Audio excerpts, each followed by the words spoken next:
Today, the Federal Reserve announced that they would keep the overnight interest rates at 2%. Once again, they conform to what they usually do, and that is fix prices. They're fixing the rate of interest. It has nothing to do with capitalism or free markets. It's something that has to be addressed someday because there's no legal authority for a secretive body like the Federal Reserve to fix interest rates. Immediately after the Fed makes an announcement like this, the anticipation is started once again. What are they going to do in 6 weeks? What is the Fed going to do? It has very little to do with the market. It always has to do with what the Federal Reserve is going to do.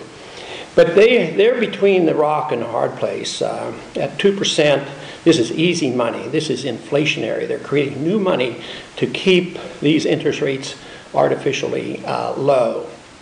But the important thing is they don't know what the interest rates are. You know, they talk about speculators. People are condemning speculators causing the price of energy to be at a certain level. But the real speculators and the ones who are manipulating markets is the Federal Reserve because they have the power and the authority to fix rates. The market pricing of energy and these other items is very necessary and very important. It's completely different than allowing the Federal Reserve to set these interest rates. But the Fed is in a real bind because if they raise interest rates right now and say there's too much inflation, the economy slows up. If they lower the interest rate, it weakens the dollar and accelerates the inflation.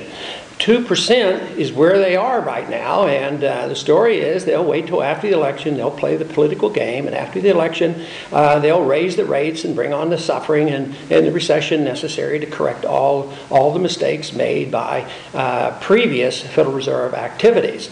But they're claiming still that there's not too much inflation. They're a little bit worried about it. But, you know, 2 or 3% by the CPI is not all that bad, they claim. But the truth is, if you measure the CPI the old way, the way the Federal Reserve used to measure it, we find out that inflation is 11 or 12%. So the people know this. The cost of living is going up rapidly, and it's very hard for them to compensate. But what they fail to talk about constantly, whether it has to do with the Federal Reserve or all the business stations around, they don't talk about the money supply. What's the money supply doing? Well, if you look at the official statistic, not too bad. It's not growing rapidly. But the figure that they ought to look at, they don't report, and that is M3, the total money supply. That rate is going up at the rate of 16%, as well as the MZM, money zero maturity. It's going up at a 16% rate. And there's massive inflation, massive devaluation of our dollar.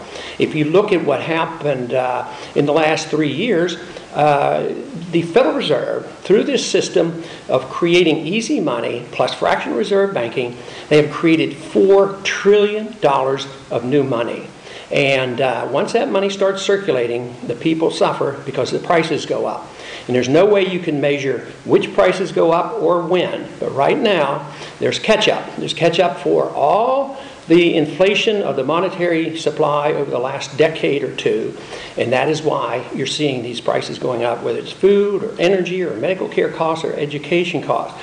And what do some of them want to do? They want to penalize the businessman for causing prices to go up.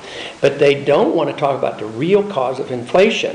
If you're worried about $4 a gallon gasoline, you better worry about an $8 a gallon gasoline because they're still inflating. One of the reasons why they have to inflate is because we have an irresponsible Congress that won't cut any spending. We had a supplemental bill that went through here, and we increased domestic spending as well as military spending with money when we don't even have it. We sent out checks just recently to help the economy. We don't have that money. We can't borrow it because the foreigners are less likely to loan to us these days. So what do? We send the treasury bills and the bonds over to the Fed, and the Fed creates money out of thin air, and then we wonder why our prices are going up. So we live in an age that is very dangerous, and it's coming to an end, and we have to understand monetary policy. And we can't accept the idea and the notion that a secretive Federal Reserve system knows what the proper interest rates ought to be. So this is just another step continuously, and the people in the Congress never challenging the monetary system that we have. The sooner we challenge the system and realize why gasoline prices go up, the better off we'll be.